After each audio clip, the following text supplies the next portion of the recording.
Hey guys, welcome in. So today I'm joined by Vranil and Canela, who are a pair of Avali who are at this time best known for their work on an audio drama called Packmates, which hasn't released yet, but you guys did specify you have a Patreon and a Telegram channels, correct? That you're going to be uploading content to? That's right. Yes. Yeah.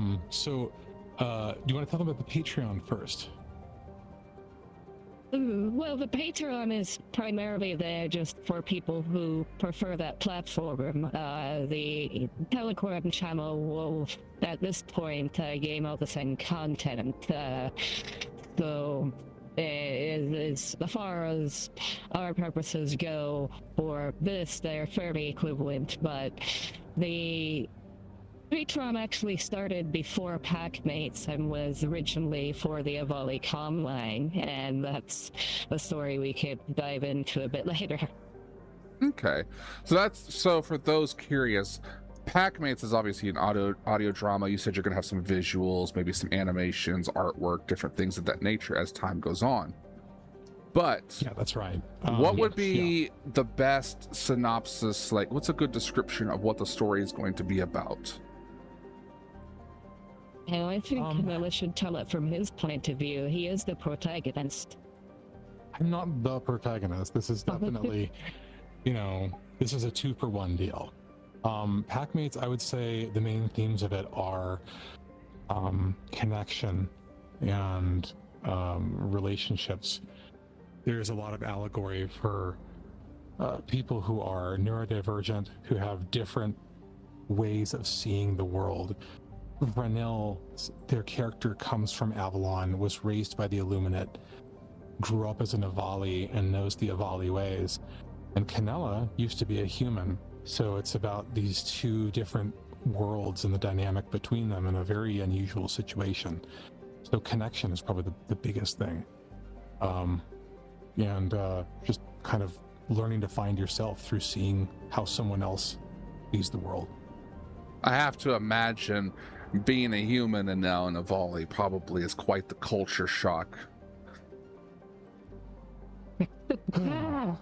Yeah. Well, that's The understatement of the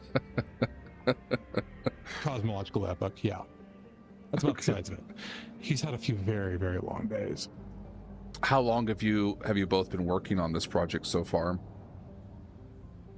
10 About months. 10 months. Yeah, about 10 months. It's amazing to think. Okay, so it's a lot newer than I was under the impression of. Oh. I thought maybe you guys had worked on it for at least a year or more at this point, but that's Oh, pretty you're too interesting to know. It took a month and a half to reach 70,000 words. Yeah, I mean, originally started off actually as an RP. It was just kind of a spur of the moment thing, because Vranil had spent so much time building on the lore and the imaginings of these creatures and started to build them into something that was more organic. And I wanted to be a part of that. At least I wanted to experience that. They kept telling me about their lore, about this, like who are the Avali? And we started role-playing, and it was just like a month and a half of just writing this collaborative narrative. So from what I understand, obviously, is that there at one point in time there was, an origin start point and at least some foundational lore for the Avali, but most of the writers have now since moved on, and now it's more of an open species, so people are free to tell their own stories, much like you guys are. But Vranil, if I remember correctly, if I understand, I guess more specifically, you helped develop the language, didn't you? Yeah, so at the time, in the greater internet Valley community, there was an alphabet called Scratch, but it was very decoder rate. It was a one-to-one equation to English letters, and people would use it as a substitution. And I felt, given the information that was in the original wikis by Region Zero and later the Avali guide by Todd, the culture there should be a language, and I have always been fascinated by language, and I felt I could at least make somewhat of the beginnings of a conlang and reach a point, and once it had matured enough, or I had grown tired of it, I could release it to the community and they would develop it further, much like the Avali lore that has already existed. But when you're writing the language, there's a lot of cultural context and personal and sociological and even political that, for the most part, is barely touched upon within the existing lore. So I began expanding upon that greatly. And within this world that I had put together, this story became to form, but it's very much been an iterative process as the Avali have developed, and each time somebody else works on it, they become more and more fleshed out and real. And this was something that I was coming into completely blind. I wasn't really involved in the Avali community before this. I hadn't read Todd's guide before, so I was learning all of this for the first time. Which that's one of the things that provoked this character, is that he doesn't really know anything about the Avali, and suddenly he is one. So it's kind of like learning about this world, this stuff that I knew that Vranil was starting to bring to life for the first time. It's actually really impressive, honestly. It shows a lot of care and love when you can go as far as to create your own, like just alphabet and then a language on top of it. It's very, almost Lord of the Rings kind of like esque inspired. Very Tolkien-esque, yeah. Very Tolkien for sure. Yeah. I have a friend who refers to me as a Temu token. Given my purple style, I prefer Temu Rothfuss, but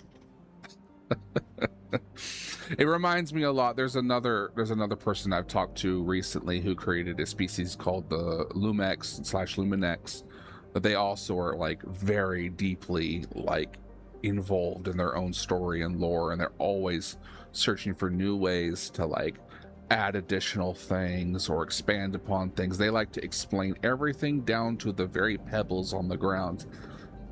And I'm kind of curious, like, outside of the language, what else have you done for Avali as a whole? Like, have you guys done anything else? I've provided a substantial amount of detail regarding their political system and how society breaks down, exactly what it looks like to be born and grow up in an Avali creche. A lot of the Packmates itself takes place 400 or so years after Todd's guide, and at this point, Avalon has made contact and established relations with Earth, with Terra, who have their own colonies. And the story actually takes place within the Terran Segar corridor, and the Segar are a species of flat-faced, ursine, unemotional merchants. Their whole world, they have used all the resources up in their system, so they have this mercantile empire that's specifically for food for homeworld. And they're incredibly dull as opposed to many of the other races around, but well, that's all just a matter of perspective. They all have individual charm. I've added a lot about Earth of the future, the events that have occurred, relations and methodology between EarthGov and the Illuminate, who very much spends a lot of effort in being enigmatic. A very kind of aloof, arrogant,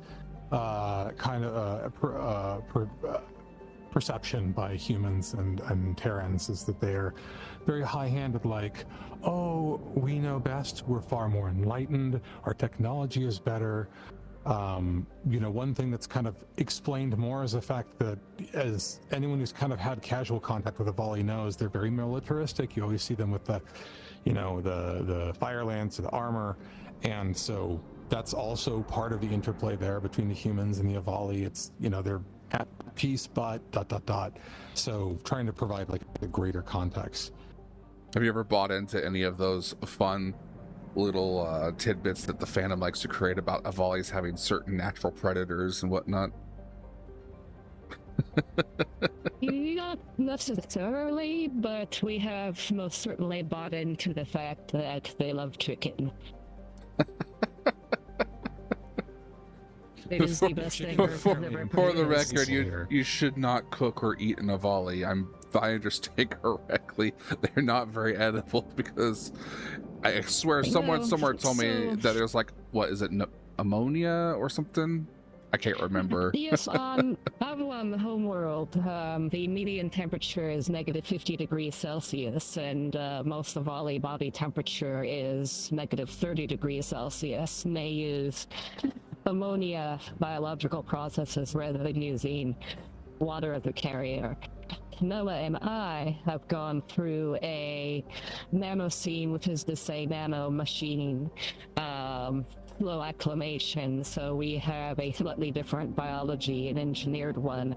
It's the process that takes a couple of weeks and feels horrid, but at the end of it, I now have a body temperature of about 20 degrees Celsius. Okay. Yeah, so but it's kind of like, I am still not diving. I am still not very good for eating. I might not be loaded with ammonia, but I have a substantial amount of chromium and other chemicals that would not be good to ingest, so you should never eat Avali. And, technically, Canela does taste faintly of cinnamon, but you'd want to eat him about as much as one of those cinnamon pine cones you see in the mesh bags over the holidays. That'd be about as good. I'd be remiss if I didn't bring it up. It is an overplayed joke, unfortunately, much to the detriment of the Avali community. But, back to Packmates. What is your long-term vision for this story? I think that one of the things that we're hoping to do is to provide a greater context for this very, very special species, so that people who aren't Avali, people who aren't even furries, can come in and find them not just demystified but relatable. So they come in and say, oh my gosh, like, this is a story, this is a world that I want to live in, even if I didn't know about Avali. So the long-term prospect, I think, is just to try to bring more people into the world and invite them to share the story. There isn't really a set endpoint. I think that we have some arcs in place that we want to develop, but this is a little bit of an open-ended story, and we are still writing it. Are any, out of curiosity for, I guess, the broader fandom, there are multiple different species at this point that are very space or sci-fi oriented. Are there any other species that are particularly well known that are actually crossed over with the Avali overarching lore and universe? That's a good question. Would you consider any, I guess, to fit within the galactic or universal setting? It's interesting you mention that, because while not well known, I'm developing my own species called the Kexia, and I have a novel that's unedited, but it's finished, and they're little weasel-shaped, long-eared, long-tailed critters that live in the interstitial domain between universes. And there's been some plans to incorporate that into our world. They're about the same size as Avali, come to think of it. So yeah, there's at least that. But in terms of more well-known They ones, smell I'm not very sure. funny to me. I mean, Avali smell very funny to pretty much everyone else. So I mean, when you're there's made there of there. when you've got ammonia in your system, yeah, I can imagine. Hey, I use Windex on everything. Maybe that's why I have the, have what it takes to be an Avali.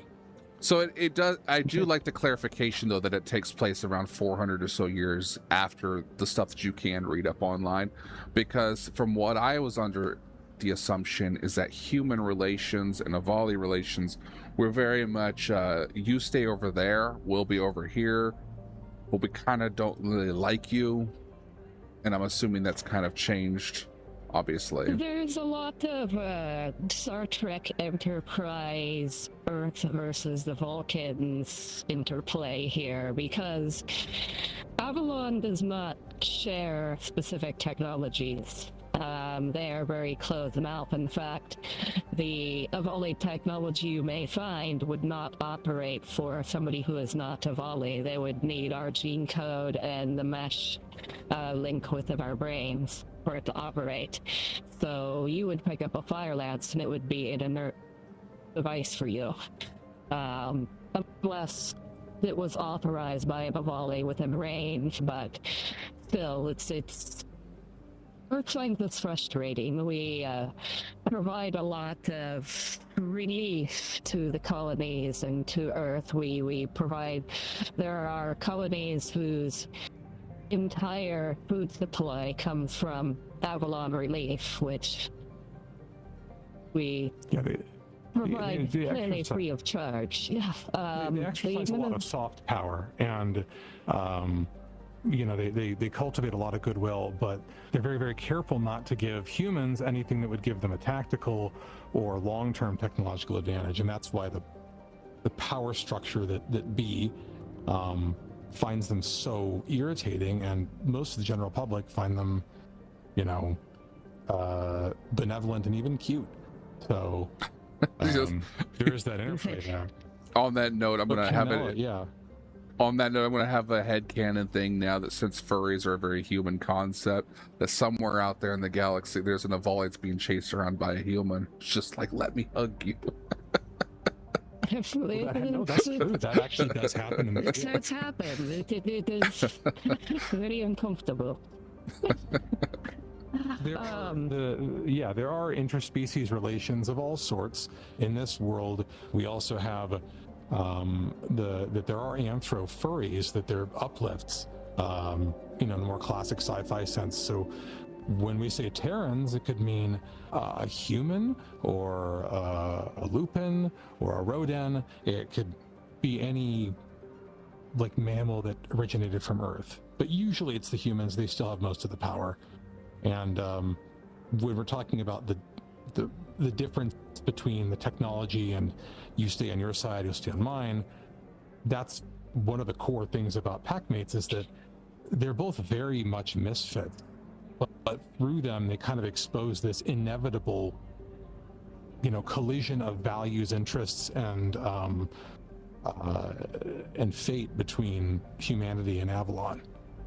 So on the topic of that, so the two primary characters of Packmates must have a very interesting relationship, given that one was human and one is not, but you're both sharing the same physiological makeup now at this point.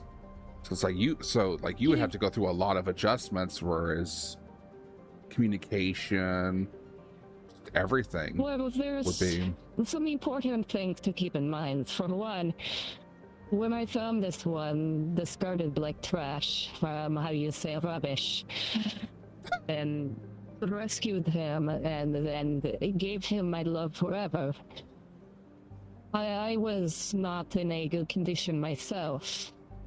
Vranil is tack broken.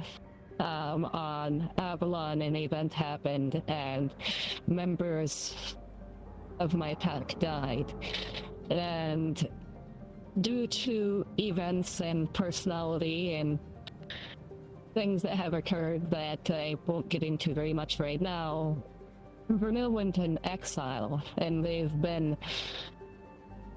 traveling through the Sagar Terran corridor, which you must realize in the context of the story, Earth is how you shithole.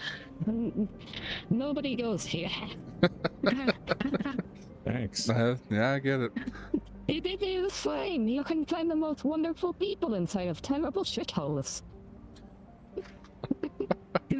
I mean, who can disagree with that logic? I mean, sometimes the best food you can get these days is from a food truck on the side of the road, so, you know. And Avali The food trucks are headset- popular.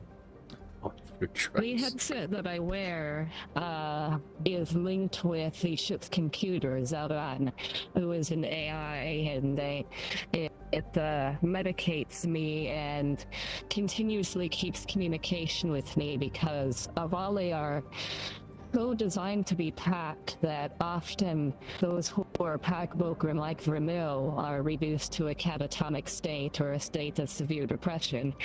And Vranil is most certainly full of depression, but with heavy chemical and therapeutic stimulus, having a therapist on board 100% of the time with the necessary medications dispensed whenever qualified, I'm barely able to keep it together. And when I find this Shouldn't we all one, be so lucky? Yeah, and Canela is very different. That is, Vranil brought it up, like pack. That is like probably the number one concept of social organization that Avali have, and this dates all the way back to the original lore, is that they live and travel, eat, sleep, work, and mate in these packs. And at one point Canela says, I don't know how this pack thing works. What if there's like 6 or 7 of you? And one of them says, hey, let's go over here. The other one says, actually, I think we should regroup. The third one says, that doesn't sound like a good idea. And the fourth one's like, well, I really want chicken nuggets. And then there's a consensus. But because he was human, he still has a human psyche. And while he's lost his memory, he hasn't lost his personality. So he's always questioning this, and he doesn't understand that Vranil's need for pack makes her see him in a completely different way than he's expecting. And the thing he's going to have to come to terms with is because he is Avali now, he is going to need that pack bond at some point, or he's going to deteriorate. But he doesn't understand that. So they form probably one of this very unusual bond with a lot of like really positive tension. And then you find out that Vranil has been pack broken a very, very long time, and Avali have a lifespan that's functionally indefinite compared to humans. So that's another thing that's really big about this series is like aging and how you retain these artifacts of old age. Your fur starts to turn gray, your paws don't work as well as they used to, but for Avali they don't have any concept of senescence. it's a thing culturally we feel we have sacrificed. We can live thousands of years, but we do not show the events of our lives upon our body. This was a sacrifice that we feel we have made, and it's part of the other side of our relations with Earth, because I mean, the human lifespan has reached 250 years with the science and technology available, but theoretically, that's not uncommon with Avali. And we have this almost envy of the fact that if you are injured, the scar remains. It doesn't just fade away. As you age and have events in your life, you have laugh lines, you have the belly, these little things that are part of your identity. We do not have, and we're aware of the loss and aware that it was a sacrifice. Avalon itself is a well-ordered democratic anarchy. We are it's very- post-scarcity. There is no money in Avalon. There is no desire to accomplish wealth. Anyone can have anything they need. And it's been that way for so long that the way that humanity operates appears to us insane, and we do not understand it, and we frequently judge it as immoral. But at the same time, the Avali are extremely interested in humanity because in this universe, to within the known universe of all the species that are in it, humans, to Terra is the only one that isn't a monoculture.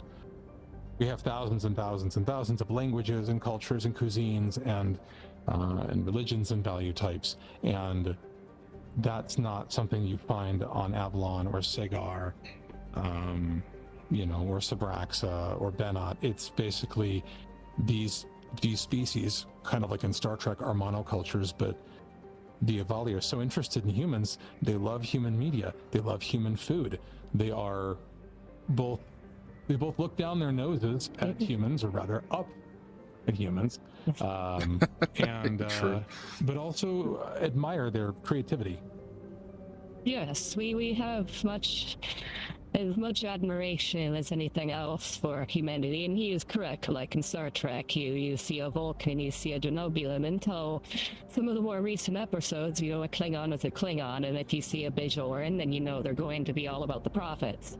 There's monocultures, and I like the idea that so many cultures went in that direction, but for whatever reason, Earth has always been a fragmented society that must work within itself, which makes humanity some of the best diplomats and community builders, because they're so accustomed to compromise and working with differing views, and many of the other species get so narrowly focused.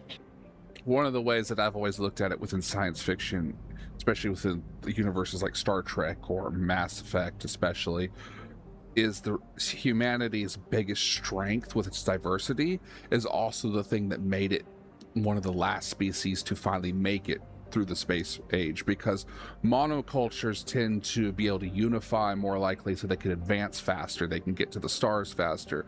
But because humanity is so diverse and so constantly in conflict with one another, it takes them in science fiction significantly longer to finally get to that point where they can advance.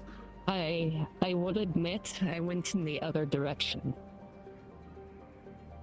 The other thing that is interesting about humanity, at least within Packmates, is because of all the conflict necessary, and frankly the fact of the amount of wars and conflict and desperate research and planetary efforts to accomplish these things because of our differing cultures,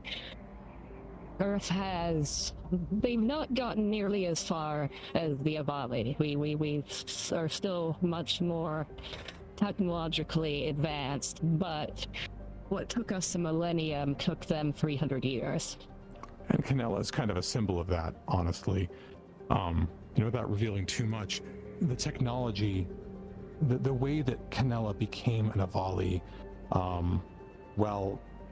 shrouded in mystery, we don't want to give too much away, does have a lot to do with this dynamic. Well, it's the other thing, there is that aspect too, which I like that you guys have your version of it. It does make me think sometimes, like Mass Effect is another good example, where humanity was never going to get where they got until they randomly discovered a device that jump-started their technology by like 500 years, and now you got humanity like exploring the stars. Like now suddenly humanity's spreading across the stars, but they're still brand new to everything, and you got these cultures who've been out there for a while going, what are you guys doing? Well, I will say they did get FTL mod on their own. Yes. By their own devices. They have a level. But it's definitely a thing Canela and I have had many a coffee over. So, and speaking of coffee, please. Well, no, go ahead real quick. Oh, just as an aside, That's another thing too that's a really big recurring theme here is food, is Earth food, and not just Earth food, that's different types of cuisine. Curry, Mexican food, pizza, American food, it's all still there. And Avali food basically adapted to the original physiology described in Todd's guide, and we've been able to have some fun with it. So the Avali love coffee, and it's one of the few things that Canela remembers distinctly from when he was human that he liked, but its effects are not the same as it would be when he was human. That's the first thing he finds out. So I guess one of my last questions then, especially for like the viewer, is for those who are curious about Avali and want to make their own, but they want to have a central pillar to work from for a story, is the current stuff they can find online still accurate, or would you encourage a different path? There is nothing more or less accurate than what is out there, because the way that Ryujin has... I have to give some context, and I apologize if I lecture for a moment, but the Avali started out as a race within a game called Spore, which some of you may remember, some of you may not, but that is fine. And then from there, it became a race in Starbound, and my understanding was it was supposed to be a launch race, and Ryujin had written all of this lore for it, and the company changed their mind and later became a modded race, but there's all this lore there. Ryujin does not do anything with the Avali anymore. They've moved on to other things. Some time ago, Todd Avali created Todd's Guide, and that is a quite detailed PDF filling out a bunch more lore about the Avali. Packmates, we have expanded upon that and used that as our base, but every instance you're kind of standing on the shoulders of the people before you. That said, the Avali community is very unique in many ways, because you'll find people who are, like, for instance, with the Circle community, who are either hard lore or not hard lore, and they all tend to follow the same lore. And you have people who are protogens that will do the same thing. With Avali, it's so open that you have people who are really into the lore, but their personal lore diverges quite a lot from how other people have advanced the story. So when we say you lore, can definitely follow the... Yeah. Oh, I'm just gonna say, when we say lore, we mean, like, Todd's Guide is a lore book, and it's beautifully illustrated, but it's a little bit more of like a CIA World Fact book, or like a science, like a gazetteer. It's not... One of the things we noticed when we started this project is there aren't a lot of stories. There aren't a lot of big narratives that have characters where these, you know, they've created this environment for these characters, but there aren't a lot of, like, really inhabiting it and living in it. So that's the biggest thing that we're working on. And if someone comes and stands on our shoulders and is inspired by that, I could think of no greater accomplishment. That said, they're under no obligation to do so. There will be no social shame or rejection for going in your own direction. Well, that is the choice. Yes, there are certain races where the community rigorously polices the lore. Oddly enough, the Yinglik species, for example, is very unified in each character's lore in the world, whereas the Avali are much more fragmented, and it's... I think because it became a popular VR race, and then people discovered the lore afterwards, and I believe that has a lot to do with COVID and the emergence of VR and when models were made, and it became a popular race to have, but so many Avali in VR had no idea as to the lore, and perhaps didn't even care. Yeah, I wanted to know more, but I hadn't had that opportunity until me and Vranil started playing. There's a lot of that I've noticed. Sometimes people will just make a species because they'll be like, oh, that looks really cute, or that looks really cool, but they don't realize there's like a whole story behind it. But most species are open, so there's really no right or wrong way to do it. And there's going to be every different style out there. So it is nice, to see. But from what I have Yeah, at least studied, Avali do tend, unlike other species I've noticed, they do tend to be more, they try to centralize more around a story and a lore than a lot of others. Yeah, generally people will, Todd's Guide is normally the primary lore book. The wikis that Ryujin have, of course, those do not conflict with Todd's Guide except for where they do. And Packmates also does not conflict with Todd's Guide except for where it does. well, and also you keep in mind the time frame here is that the Todd's Guide was written well over a decade ago, and there really, I mean, you can correct me if I'm wrong, there haven't been like a lot of like major lore projects since then that are more like well known in the community. There was Ryujin's original work, Todd's Guide, and the wiki, but since then there hasn't really been like a thing that people can nucleate off of. Well, hopefully, it's, I guess you could look at it as the rest is in the community's hands, just like you guys are with your story. And I want to thank you both for your time, and obviously I'll make sure to have your stuff linked in the comments below for if you guys want to check out. I'm assuming everyone's free to still sign up for your Patreon at this point or check out the Telegram. Of course, but it should Absolutely. be made very clear that signing up for the Patreon, you will gain no additional content at this time for signing up for the paid version, and the free will use the same content in the Telegram.